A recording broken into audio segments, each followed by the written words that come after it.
Alright. If I look like I just got out of the shower, that's because I did. If I look like I'm sick, that's because I am. I am still behind. I think today's goal is like 28,000 or something like that. I am at 11, I believe. Yes, I am at 11,021 words. My daily goal is set at 3,000. I need to get at least that many words done.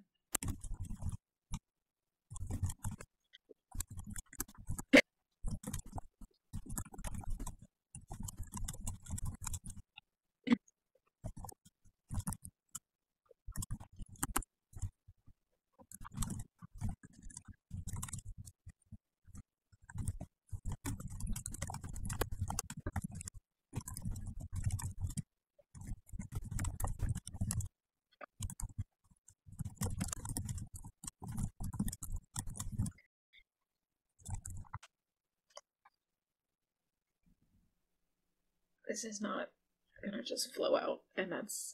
I might have to break this down more than I have in the outline already. In the outline for the scene, I just have a big premise of like, here's what happens in the scene, and I might have to do it more. This happens, then this happens, then this happens, and figure out how to actually flow. And it might be something I want to do by hand. I think I do. What is involved in this scene? Let's start with the list of who is involved in the scene. So we have 5 characters. 1 I don't plan to have say anything, because that is going to be notable for something that happens soon. There's a bug in my pen. I don't know how to get rid of it. Get out! Did I get it? I think I got it.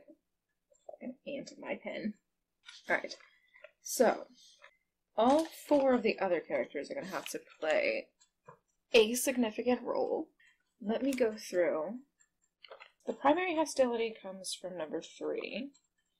I don't know precisely what number 1, the bulk of what he needs to be doing in this, but number 2 is on the defensive, just giving explanations for her actions.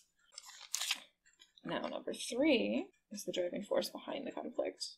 Okay, and then number 4 is the most understanding and trying to make room for number 2. And then number 5 isn't really saying anything, just kind of there. Notice, because it should be foreshadowing for what happens in the next scene, but not really interacting with the rest of the characters. So, one of the key things that needs to happen in the scene is there needs to be an explanation of what happened off screen between this scene and the last one, because it is not what the protagonist thinks happened.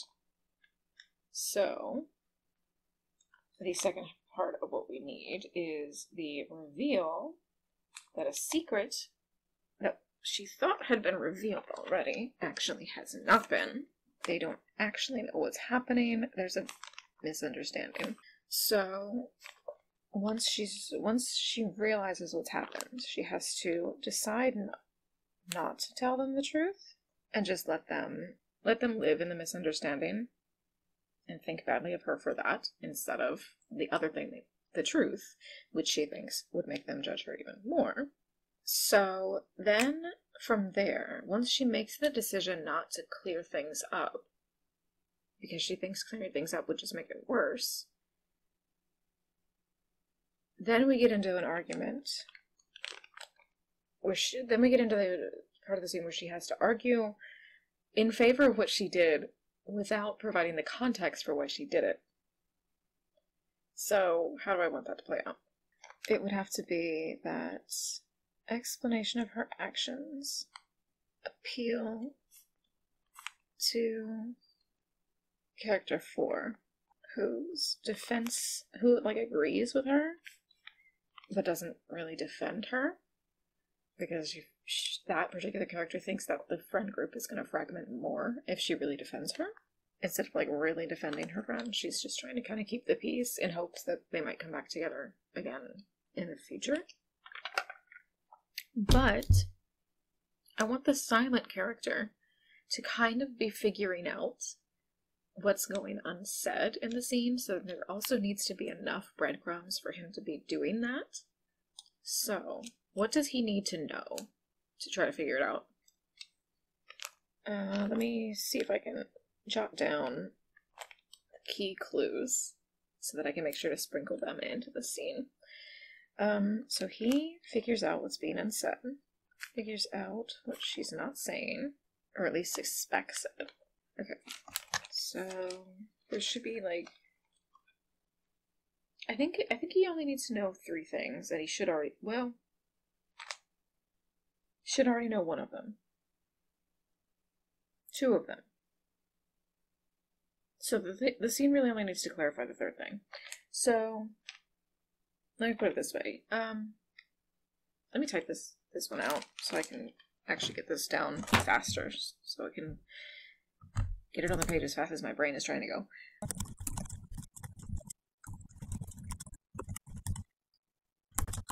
Okay, so that's some of it. I need to clarify that in the previous scene, something was said to make it clear.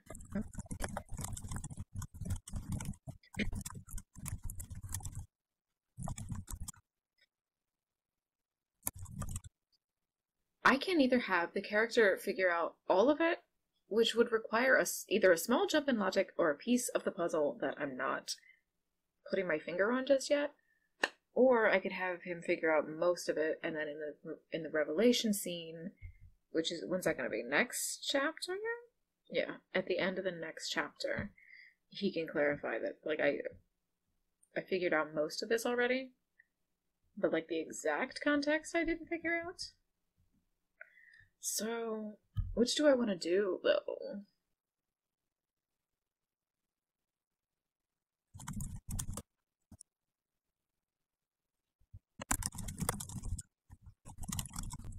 Okay, I think I just unlocked it.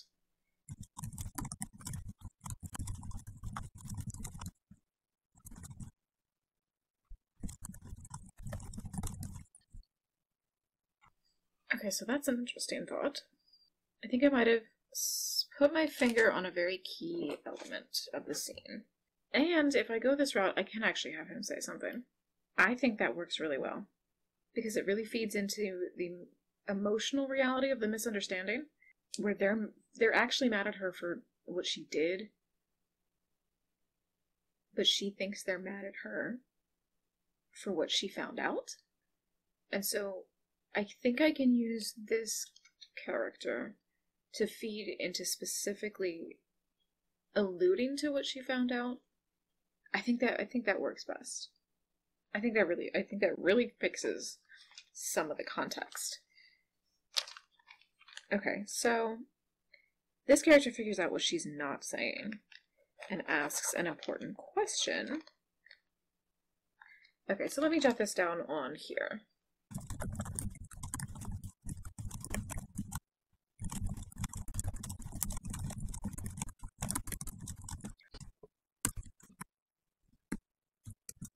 And so how should this finish up?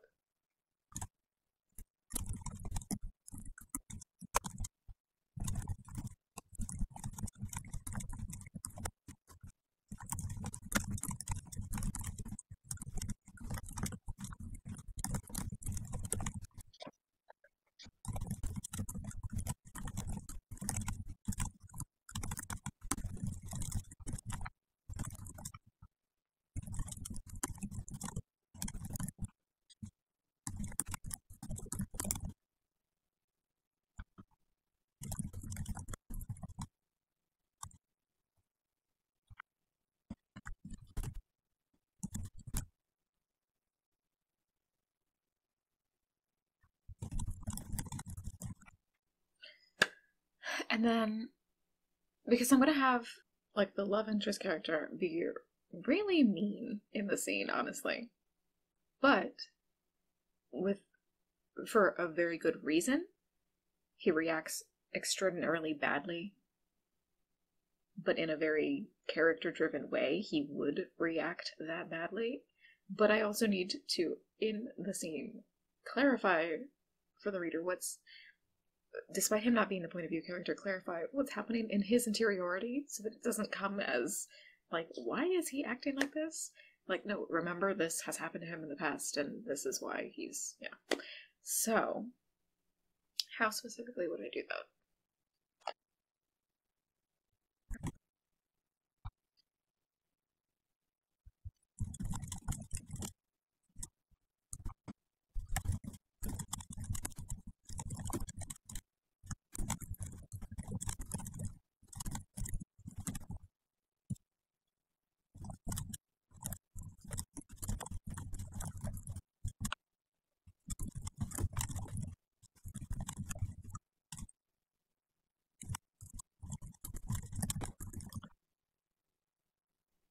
Alright, so that is the 11 things that I need to have happen in this scene.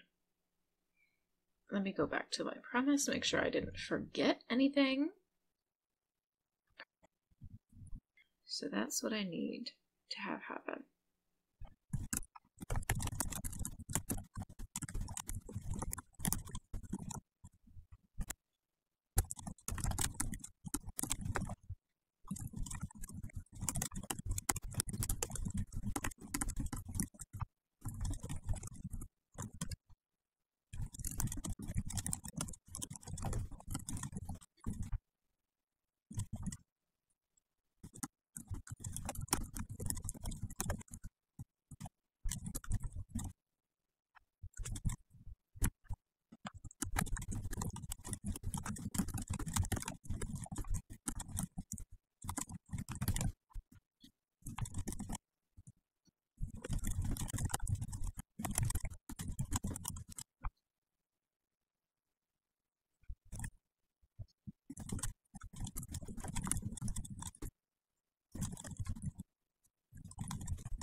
It's still not working quite the way I wanted to. There is a transition between the first element of the scene and the second element of the scene that is just not manifesting.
Alright, it is 2 o'clock. It's 2 o'clock and I am hungry, so I'm going to get some food. I'm going to eat a piece of pizza and then I'm going to get back to work. As per usual, it's not going quite the way I imagined it, but that's because in my head I imagine things to be much more easy and fluid, perhaps, are the words I want. You know, when you're imagining the thing, you don't really have to worry about, you know, how is this going to transition? Is this really gonna flow? Like, you can just kind of cut very easily from one thing to the next thing and then just go, I'll figure it out. Not even, like, consciously realize that you're just assuming you're gonna figure it out. But when you're actually putting it on the page, you realize, oh, well, I was thinking about this very much in, like, a concept kind of way, whereas I need to actually make these characters do the things that I'm conceptually assuming that they'll just do. No, you have to force them.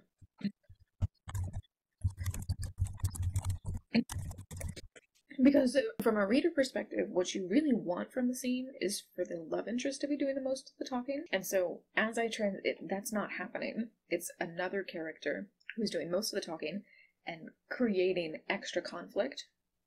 So what I need to have happen is I need to, as we transition through the scene and into the next one, we need to specifically clarify that what's happening is that the love interest just isn't emotionally processing this enough to push back against the person that's driving the conflict. And so it's that the secondary character is filling the space that the love interest is too upset to fill himself right now.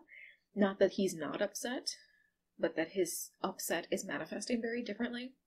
And that things might have gone differently without this more explosive character there, but not in the sense that it's really a bad thing. And I can use this character being so explosive as a way to point out, okay, there might be some hope. It was just him reacting quite that strongly.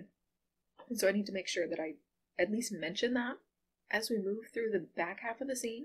Now, granted, I've been sitting here a very long time and have not accomplished anywhere near as many words as I should have in that time.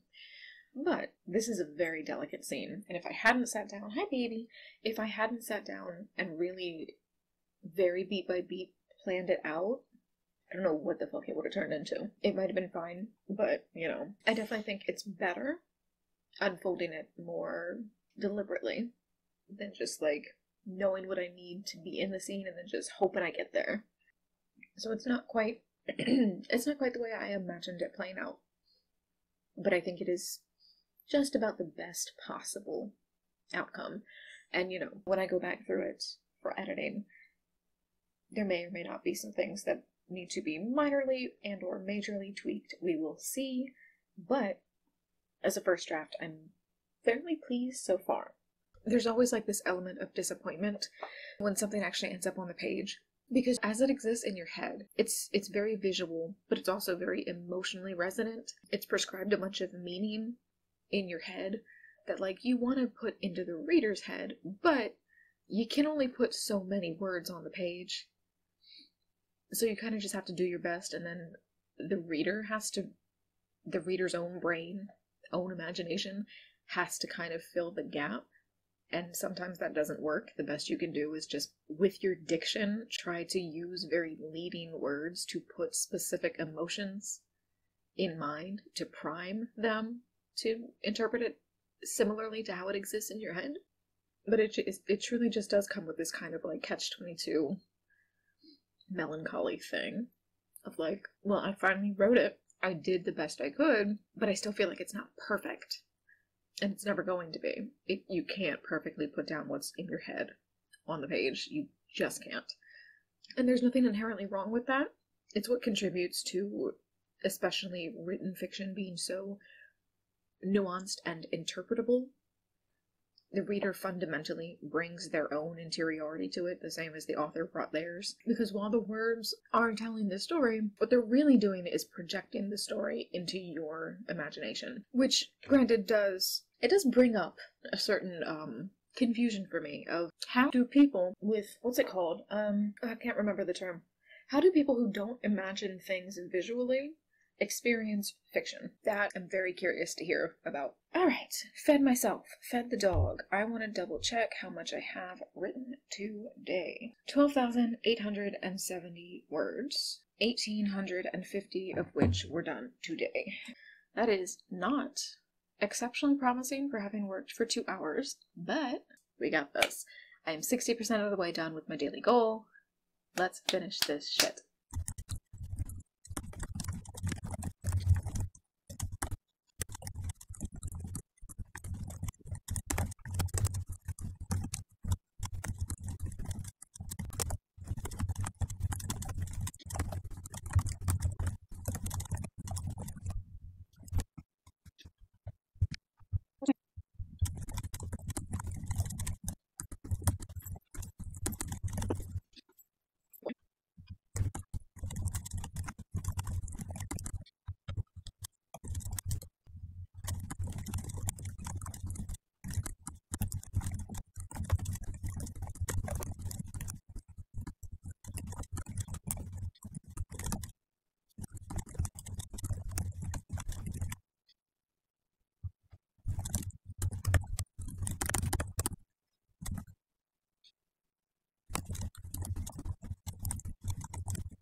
Alright, so I have almost reached the end of this scene, and I am at almost 90% done for today's goal. I think I should push past the goal and start the next scene.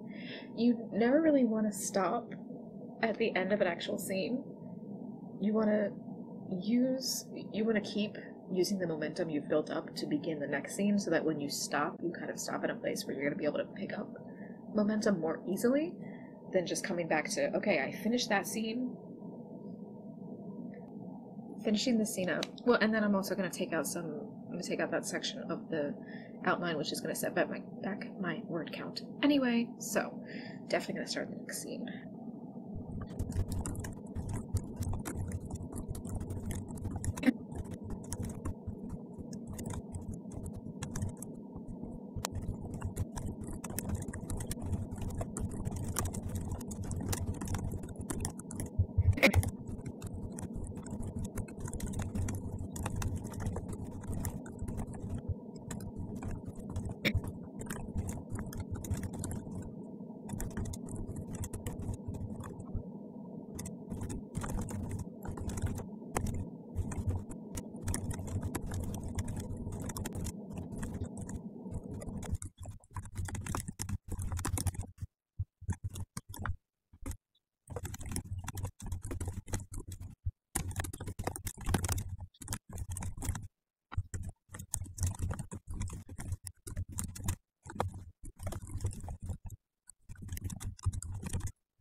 Okay, and that is the end of that scene. So, that is 3,000 words, but I need to cut out this part of the outline, which is going to be, what, 300?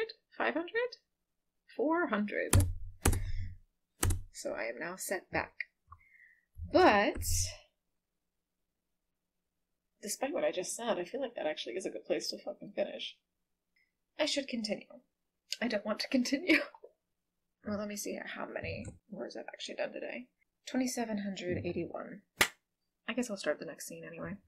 So the next scene, well, there's a little transitional space between these two scenes, so I guess I can do that.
I am now at 107% of my daily goal, and so I declare myself done for the day.